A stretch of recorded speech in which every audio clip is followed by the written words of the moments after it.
Okay, good morning, everyone. I'm actually going to, I'm just going to mute everyone because I'm getting a little bit of clicking interference. Obviously, please unmute yourself whenever you wish to.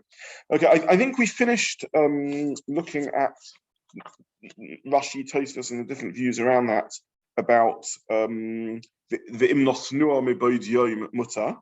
So again, just to summarize, the Mishnah said that you are not allowed to put a keli under a lamp to receive the drips of water, of oil, and Rashi gave several reasons, either vatal kli mehei chono, which we discussed briefly, or because you are taking a Muktza item for the sake of something which isn't Muktza.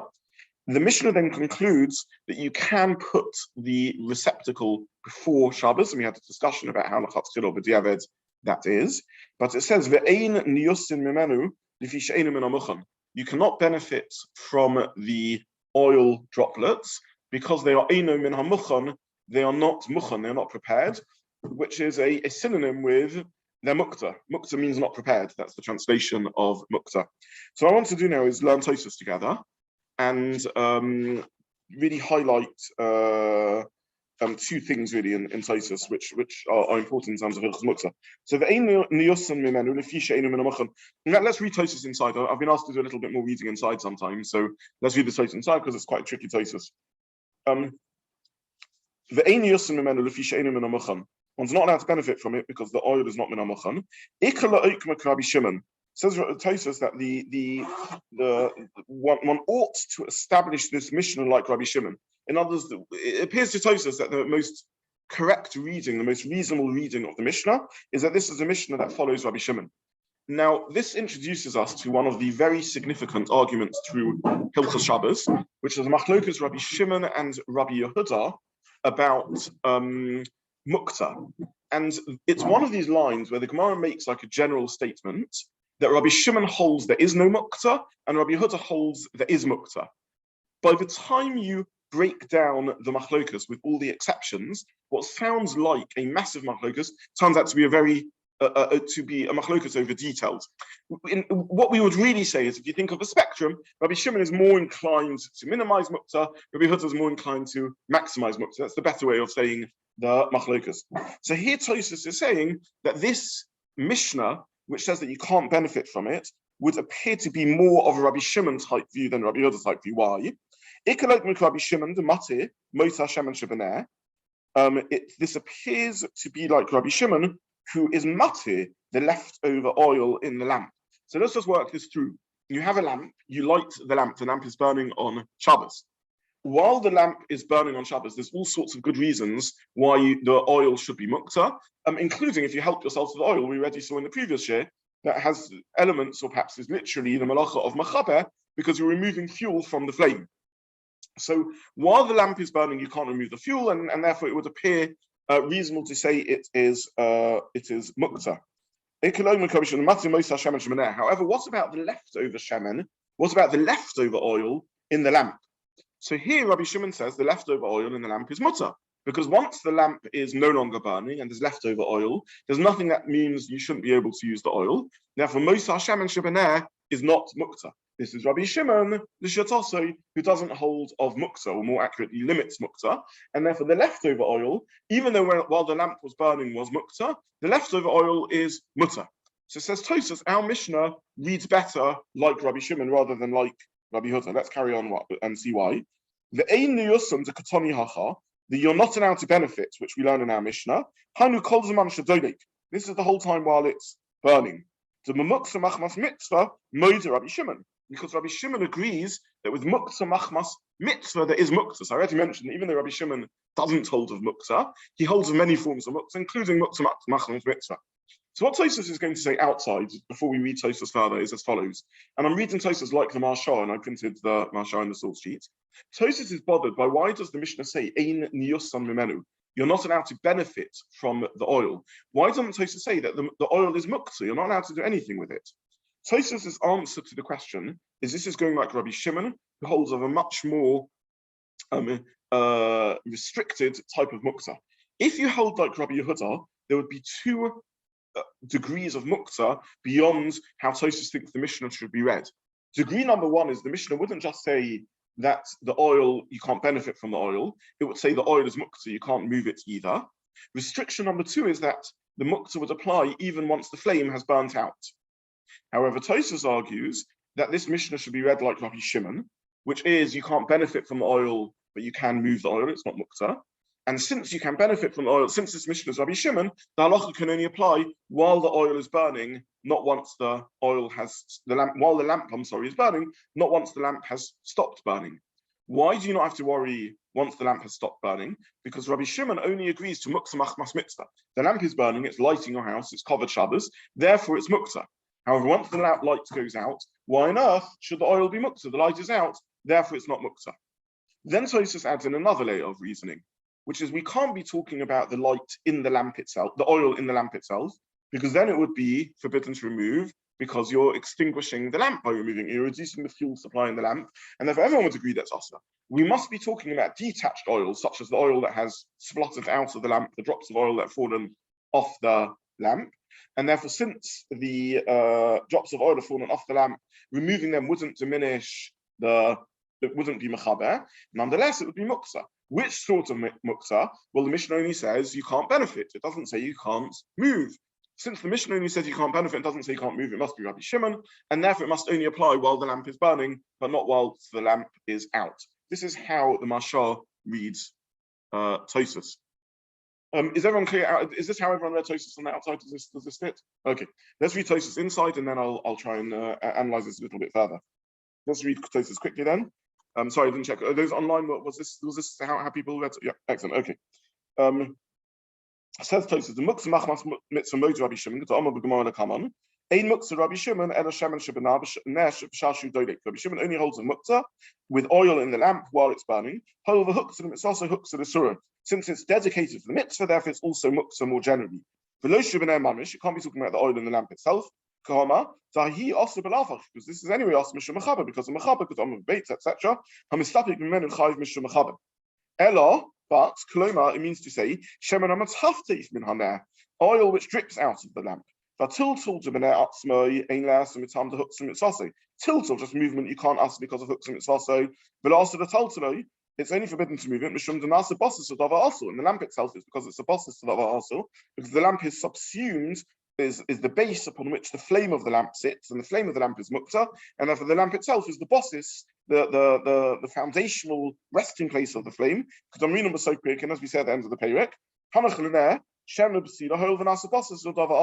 so the lamp and the oil and the wick are bosses. But the reason of Muktza mitzvah wouldn't make an issa tiltul, she'ein bittul mitzvah mashma tiltul, because moving isn't a battle mitzvah, only the hana is potentially mevatel the mitzvah. Okay, so this Tosfos is a very important Tosfos because he's taught us several important principles.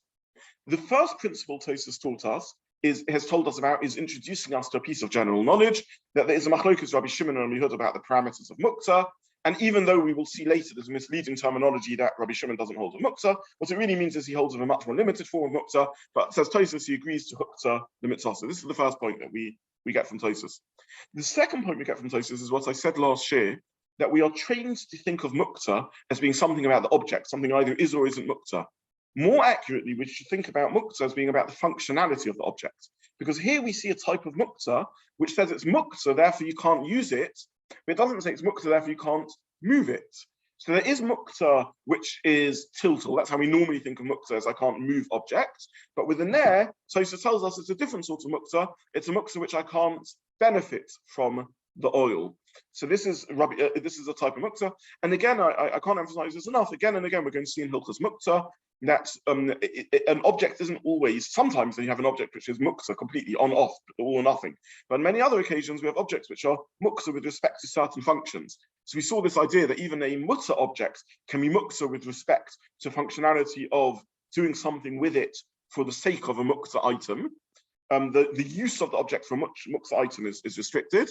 And over here, we see that a particular type of use of an object is restricted, namely the use of the oil is restricted, even though the tiltul of the oil is allowed.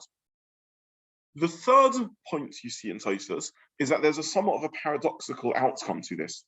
So let's just think this through again, because I don't have an answer to this. I'm just saying this is a statement of fact. that if you think legally how the sort of halachic mechanism of Muktza works, Tosfos has said something reasonable in comprehension and understanding why makes sense. Tosfos is very difficult to understand, because Tosfos says as follows. To go through the maths of what Tosfos says, he says the oil in the lamp, everyone would agree, is Muktza for many reasons. Number one, because if you remove it, you are being mechaber, you're extinguishing the flame. Number two, because it's Muktza l'mitzvah, dedicated to the mitzvah. And number three, because the lamp and the oil in it is a basis to the flame itself, and the flame itself is viewed as Muktza. Therefore, the whole lamp is Muktza. So with respect to that, there's no argument between Rabbi Shimon and Rabbi Yehuda. It is Muktza. Where is the argument? Argument number one is what happens when the lamp goes out. We're not going to go into that for the moment. Argument number two is oil that drips out of the lamp. So oil that drips out of the lamp, removing that oil is no longer mechaber. It's not extinguishing the light. It's no longer a basis. It's no longer the base of the flame. All it is Muktza l'mitzvah. It was oil which was Muktza l'mitzvah, was set aside for the mitzvah of the lamp burning. Therefore, this oil remains osa. But since it's only Muktza l'mitzvah, according to Rabbi Shimon, the only is hana, not tiltul. The oil in the lamp would even be osa with tiltul because it's a basis. But the oil that's out of the lamp, even the oil outside the lamp, is only osa hana because it's not a basis and it's not mechaber, and therefore the only issue is using it Muktza l'mitzvah. Why is it only a mitzvah to use it, not to move it? Because moving never would have extinguished the flame. Moving wasn't contradicting its flame use. It's only the shtamshus, the use which contradicts its flame use, which is Muktza l'mitzvah. Muktza l'mitzvah means this oil is dedicated to the mitzvah of creating light on Shabbos. If I would use the oil for something else, as olive oil for my salad dressing, I'm contradicting the use of the oil for Shabbos use, which is Muktza l'mitzvah. However, movement doesn't contradict the use of the oil as Muktza l'mitzvah. Therefore, Rabbi Shimon doesn't hold of Muktza, doesn't hold that you can't move it. All he says is you can't use it. How long does this Muktza last? Until the flame goes out. Once the flame goes out, it's anyway not Muktza l'mitzvah because this can't be used for the Muktza. Therefore, Rabbi Shimon agree it ceases to be Muktza. So it comes out there's a funny paradox over here. It comes out that we're talking about oil removed from the lamp. It anyway can't be used by the lamp because it's already fallen out of the lamp, it's drifted out of the lamp, and yet it remains Muktza until the lamp goes out. For those of you that are sort of scientifically minded, it's like quantum mechanics, like spooky effect from the distance. You have a lamp over here, you have oil that's dripped out of the lamp, which according to Rabbi Shimon, I can move, it's Muktza b'tiltul, so I can take this oil and move it, if I'm in a big city, I can move it 20 miles away from the original lamp, and it will remain osa b'hana, because it's hooked to the mitzvah of the oil in the lamp. I can't put it back in the lamp, by the way, because that would be a malach on Shabbos of feeding the fuel. And it suddenly stops being Muktza at the moment that the lamp goes out 30 miles away. But that is what Tosfos is saying over here. That's the halachic implication of how Tosfos is crunching the sort of the maths of the sugya according to Rabbi Shimon. That Rabbi Shimon only holds of hooks in the mitzvah. The oil that means only an issa shtamshus, use, hana, but not tiltul, not movement, because movement is no contradiction to it burning, only uses. The issa can only last as long as the flame is alight, because as soon as the flame has gone out, it's irrelevant, the issa. Yet it remains on oil until the flame goes out, even the oil is now distanced from the lamp. And I have to say, I don't know what to make of all of this. It's very, very strange. If the lamp going out means it ceases to be Muktza, according to Rabbi Shimon, what's the logic of that? Because it's no longer Muktza mitzvah, because the lamp has gone out, because it can't be used for the mitzvah. So why on earth should the oil that's dripped out and now is removed from the lamp remain Muktza until the lamp goes out? But Rabbi, so that's what Tosfos is saying. So I hand it over to you. It's much one could argue that that initially this oil was Muktza l'mitzvah. That particular oil was Muktza l'mitzvah. So, even though it can no longer add to the flame, it's nonetheless still Muktza. It was initially Muktza l'mitzvah. I agree with you. I would say more than you could argue. We should argue. That is what Tosfos is saying. Tosfos is saying that even though it's no longer attached to the flame, but it was Muktza mitzvah, so it was dedicated to the mitzvah, and therefore it stays Muktza. No doubt that's what Tosfos is saying. but the implications of that are difficult. If Rabbi Shimon had said, since it was hooked in the mitzvah, it remains Muktza forever, for the whole of Shabbos, I can hear that. So this lamp is now removed, but tough luck, it was once part of the lamp, and therefore it remains Muktza. But Rabbi Shimon agrees that once the lamp goes out, it ceases to be Muktza. And obviously, he doesn't believe in the permanence of Muktza. So why is the lamp going out the crucial determinant? Surely once it's removed from the lamp, from the oil's point of view, it's no longer connected to the lamp, and there's no longer a source of feeding the lamp. So why should the oil be Muktza?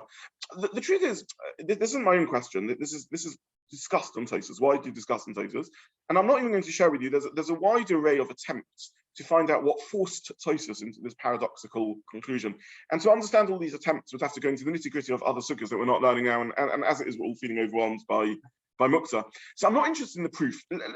Tosfos knew how to learn. He had a proof for this weird conceptualization of halacha. I'm simply pointing out, though, that the logic behind it is very, very, as a pure legal mechanism, you can make it work. You can say the Muktza, it also means as long as the light is working, because it was set aside for the burning of the lamp. But in reason, it's very difficult to understand. Once it's detached from the lamp, how can it remain Muktza? It's no longer able to be part of the burning of the lamp.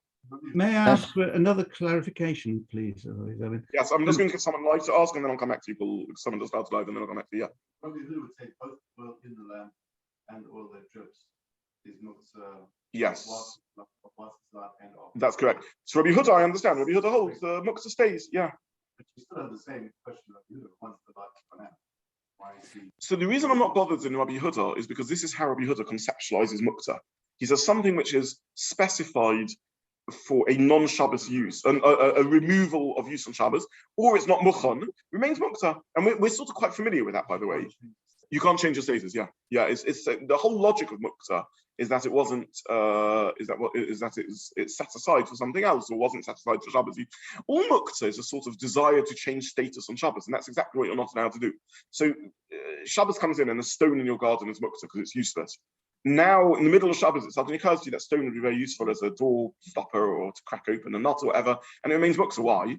The answer is because on Shabbos, I can't imbue it with a use that it didn't have before Shabbos. You can almost, by the way, begin feeling out why one of the reasons behind Muktza, which is that Muktza is a sort of a type, if melachot is a creative activity, you can begin teasing out why Muktza. One way of understanding Muktza is it's a type of creative activity, because I'm taking a stone, which wasn't muchon, and I'm making it into a human implement. I'm giving it a usefulness. And that is exactly what I can't do on Shabbos. So this oil was useless with respect to other functionality. It had one very specific functionality, to be burnt on Shabbos. It happens to be that because of a quirk of the laws of physics, it never got burnt, and therefore there's a bit left over, the lamp got blown out, it dripped out of the lamp. Nonetheless, it is Muktza, according to Rabbi Huda. It can't be repurposed, retasked on Shabbos. That's the essence of Muktza. You can't retask things on Shabbos. Rabbi Shimon holds you can, and it ceases to be Muktza. So surely it falling out of the lamp should be as much of a reason for it to be retasked as the lamp going out. Sorry, Adam, I think you wanted to ask something. Okay. Paul. Yeah, I just wanted a clarification. Tosfot is talking about motar. When we're mentioning mutar, it's the motar hashemen that he's talking about being mutar. Yes. Whilst Rashi is talking about the kli, being able to move the kli. Is that right? I don't know. For those who couldn't hear live, Paul is asking whether Rashi is learning that the Einos and Mimenu means the kli. He's talking about kli me hechano or notel kli. You only. I hear your point. I'm not sure if you. I don't know. I hadn't thought about it, so I don't want to answer on the spot. But I'm not sure your reading of Rashi is correct. The earlier Rashi is talking about the kli with respect to why you can't put the kli. It's really the Mishnah. The Mishnah says ein nosin kli. So the halacha of the Mishnah is a halacha about a utensil. Yeah. The utensil can't be placed, as Rashi explains, because you'll be mvatal kli mechon or whatever explanation he gives.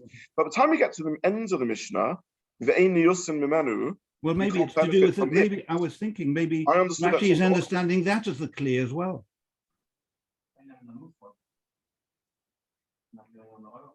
I thought it was going on the oil.